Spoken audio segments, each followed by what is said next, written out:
So for us, the torso is always the limiting factor. So we try to address it as early as possible because in like these later phases of our off season, like we're in right now, where we're really trying to load the legs, we want the legs to be fatiguing and not anything else. So early on, a lot of front loaded variations, front and Zercher squats. I've kind of moved away from a ton of front squatting. Um, I do it, but only maybe for a 3 week period. I used to do it like exclusively instead of Zerchers. But I just think the technical piece it's just a little more technical than the Zercher as far as like getting kids into that front rack position. And then now that's the limiting factor. And it's like we're kind of like losing time teaching things that are so minute. It's like, okay, well, how can I get load on the torso as soon as possible? Zercher's pretty simple. It's not very technical, unless there's like some inhibition as far as like just bending, like the knee or the ankle or the spine or whatever. Um, so for us, we use the Zercher in the front squat exclusively in like the first half of the off season to put a ton of load on the torso. That's really it, and it's a great. I value the Zercher a ton more now, and I like this year especially. I've only like Zerchered way like 6 weeks in comparison to 3 weeks in prior years, just because it's such an easy teaching tool. There's not a lot of thought to go into it, and it's really easy to load really aggressively early.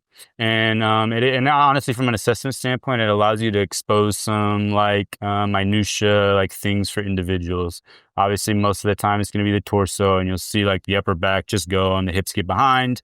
Obviously, in my population of kids, the quads are pretty underdeveloped, so you'll start seeing like this good morning kind of style thing out of the bottom if you load too much too early. So it's a great assessment from that standpoint. But again, just going back to it allows us to load the torso early, so the torso is not a limiting factor once we do get into like what we're in now with like these super maximal loads with the bar on the back.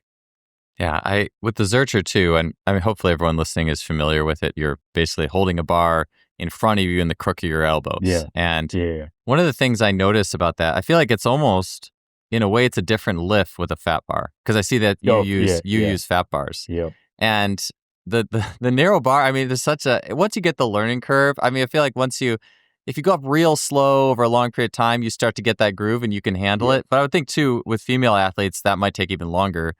And just like the muscle mass you have in the forearms and everything there to pad against that bar. So I saw you have fat bars there. Or do you use fat grips too? Or is there? So we'll exclusively use the fat bars. Obviously, like the more surface area, the more you're touching, it kind of dissipates that pain in the elbow from the thin bar.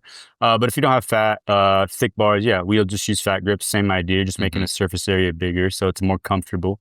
But yeah, that's the only way I've ever done that. We'll never go back to using a narrow bar. Yeah, it is. Yeah, it is interesting. I think that's why I didn't use it just early, because it was like I was exposed to the narrow bar version. And if any discomfort will downregulate your nervous system to the output of it. But if you feel good, it's a totally different story. And for me, after like a month of it, I can get to the point where I feel fine and it's about the same. But, for it, I would say that a lot of athletes, it's going to be a lot worse than that for sure. So it's definitely, and I know you do it with the heel elevation as well, which seems like that's the sauce right there. It's almost like you have, again, two different lifts. Narrow bar Zercher with feet flat on the ground versus fat bar and slant is so different. Yeah. So again, going back to just the idea within my like volleyball population, and we're trying to maximize like going from general to specific, and the approach jump from what I'm training is the most specific thing that we're looking to drive results into. So I just think the quads are obviously a big player along with like some technical aspect, but if there's just general qualities that we can address within the weight room, I think the quads are a big player, especially as we get into like the penultimate stuff and like the block legs, but that's again later. And for most females and just most people, like just coming to this idea of just general large ranges of motion, having the bandwidth to handle things in large ranges of motion, including knee flexion. Most people don't have that. So a very comfortable way to promote knee flexion and loading like the quad into end range knee flexion is just elevating the heels.